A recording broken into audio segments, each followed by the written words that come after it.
Hey guys, welcome back. It's Josh with the Financial Advisor Car Guy, and this week we're going to talk about what it looks like to maybe save and invest a little bit as opposed to splurging and going in debt. I was on social media a couple weeks back and saw this little snippet of a story I thought was absolutely fascinating, and actually I screenshotted it and have been saving it for an episode here because it's something that I think is super relevant, and it actually makes a lot of sense the way that the guy just kind of simplified it for his son. So what I'd like to do is basically read this to you and then we'll talk about it. And so I've got it here printed out, and so here we go. It says, my adult son recently approached me excited because he had saved $10,000 and was going to buy a car. I asked him what he was going to buy, and he said he was going to buy the brand new Mercedes-Benz EQE 350 4MATIC sedan. I asked him how much it would cost, and he told me $80,000.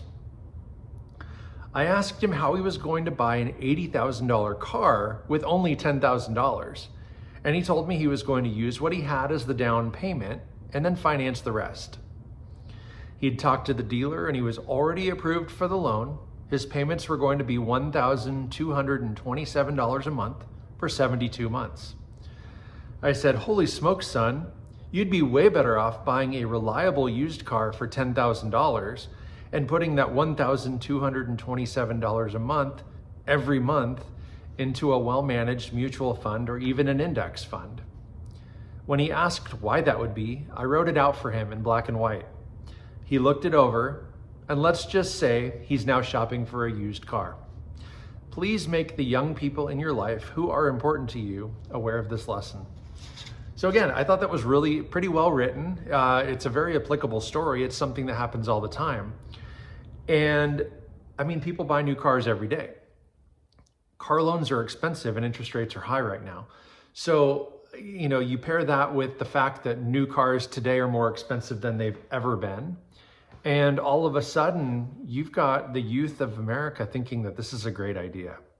It's not. It's really not a good idea.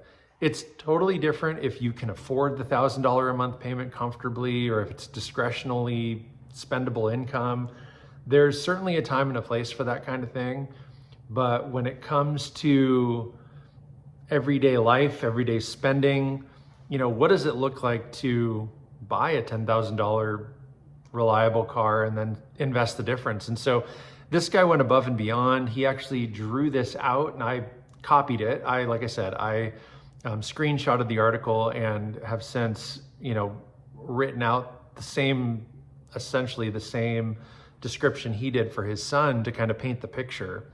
But before I show you that, it's not often, or it is often, that we talk about the fact that debt is sometimes a valuable tool. If you look at your home, for example, the house that I live in, my interest rate on my mortgage is 2.75.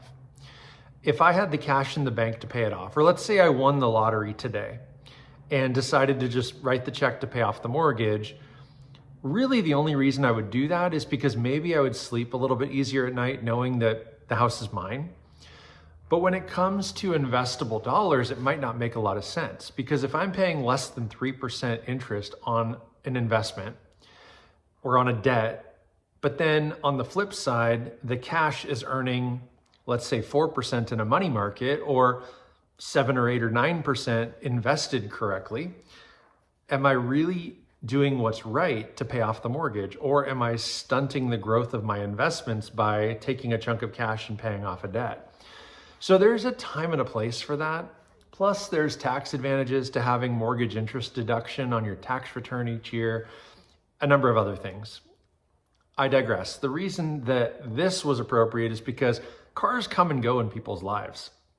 So before I show you this illustration, what I want to do is kind of paint a picture of just a standard car purchase. This is 72 months. We're going to assume that he doesn't sell it or trade it in early. All things are being equal here. He's buying a Mercedes that depreciates relatively quickly anyway. So in theory, we'll just dive right in. So this is what the dad drew for the kid. And so what I'm going to do is I'm going to read you each side of this, and we'll talk about it. So first we've got a new car. Then we've got a used car. $80,000 for the new car, $10,000 for the used car.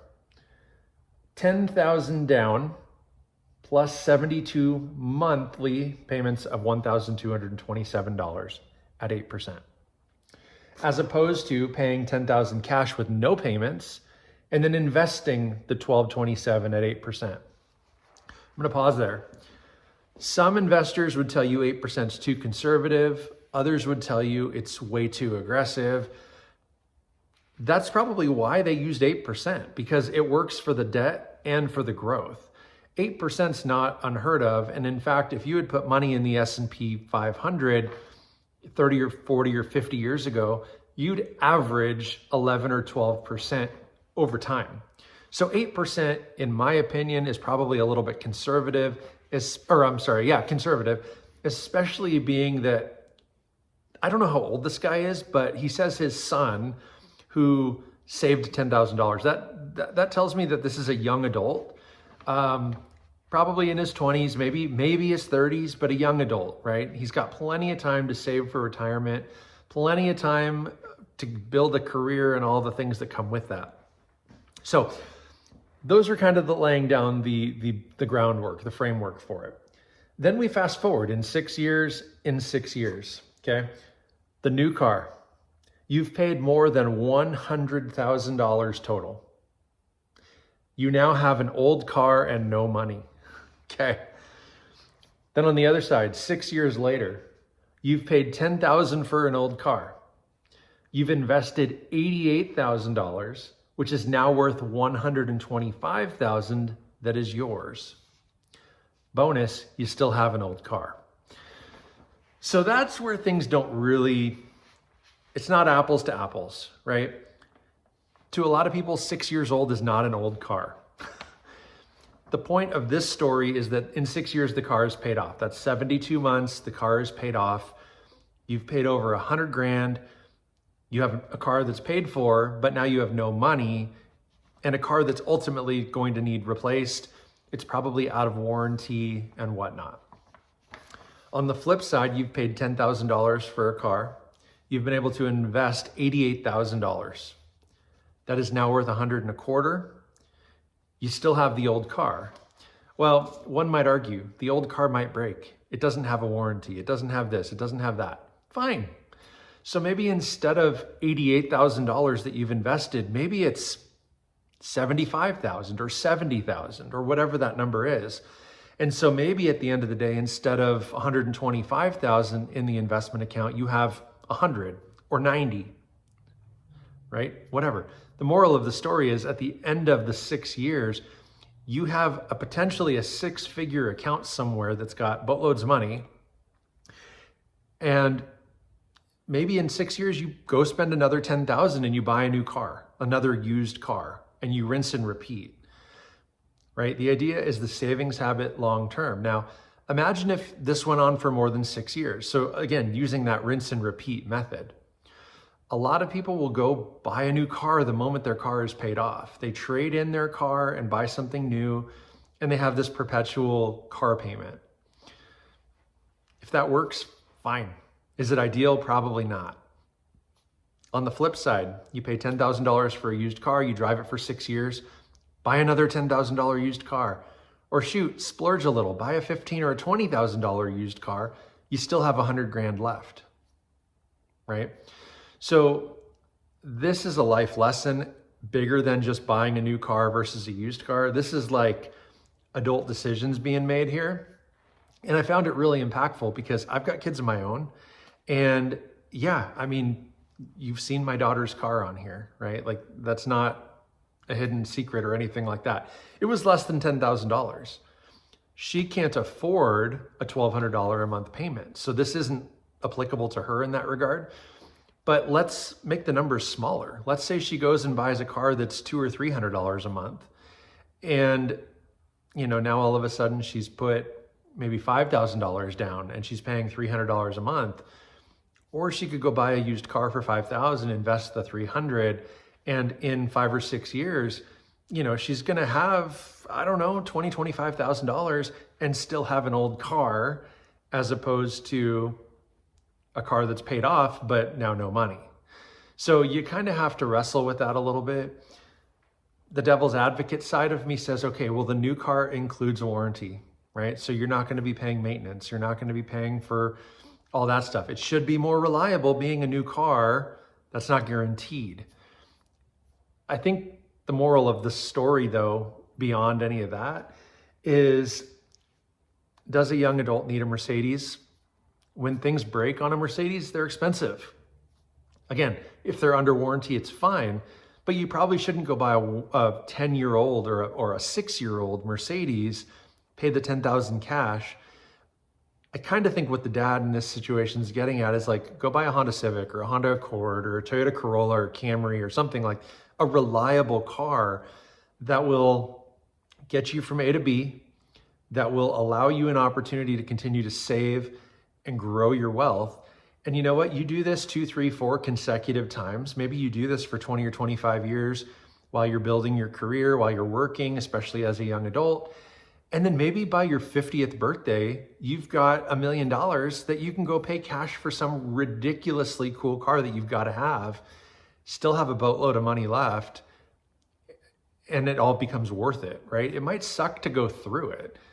Maybe it won't. Maybe, you know what? I mean, it just depends on how you view it. And there's a lot of people, you look at like the Warren Buffetts of the world, even Bill Gates, a lot of these really, really well-off people do not drive fancy cars.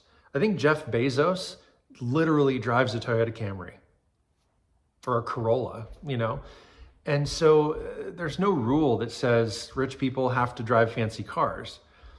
There's also no rule that says people who have no money have to have fancy cars, right? Not everybody cares, right? Like, it's taken me my whole life to kind of figure that out. I feel like I've always loved cars, and I just can't for the life of me figure out why somebody wouldn't be. But I digress. People aren't. There are so many people that don't care. They really don't. They want functionality, they want reliability, they want adequate cargo space for their groceries and their kids and whatever else. They don't need to go from A to B really fast. They don't need their car to be really low or really loud, or, right? So all of this to say, right? Practice saving, practice being responsible. And just because you can doesn't necessarily mean that you should. If I have $10,000, am I better to invest it or use it as a down payment on a fancy new car? I'm not going to tell you one is right and one is wrong, because everybody's circumstance is super duper different. I'd also be a hypocrite if I told you I've never done it. I have, right? I think we all have. And the older I get, the older, my kids get, the more I understand the methodology of how important it is to save first, pay yourself first, then splurge maybe a little later in life. Might not be as fun, and life's short and uncertain and all these things, but the last thing you're gonna want is to get later in life and have not prepared appropriately. Buying that Mercedes in your 20s, it feels good in your 20s. What happens if that stagnates your money and your opportunity for growth and all these things? And now in your 40s, now you drive that Yugo or that Ford Fiesta or whatever that you could have driven as a kid, but instead your priorities were backwards and you didn't do it the way you could have.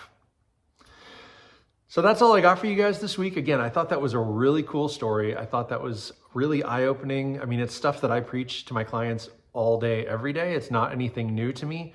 But seeing it through the lens of a father to a son and relating it to an automobile purchase, super applicable. And so that's where I thought I'd share that with you guys this week. What do you think? Did that make sense? Or do you not care? Does that not make any world of difference to you? Again, it's different person by person. Every circumstance is different. If you won the lottery, go pay cash for a car. Who cares about the down payment? Who cares about, whatever? It's important to invest and it's important to plan for the future. So keep that in mind. So thanks for watching. Please like, subscribe, hit that notification bell. Most importantly, remember, may every investment you make be a good one. Till next time.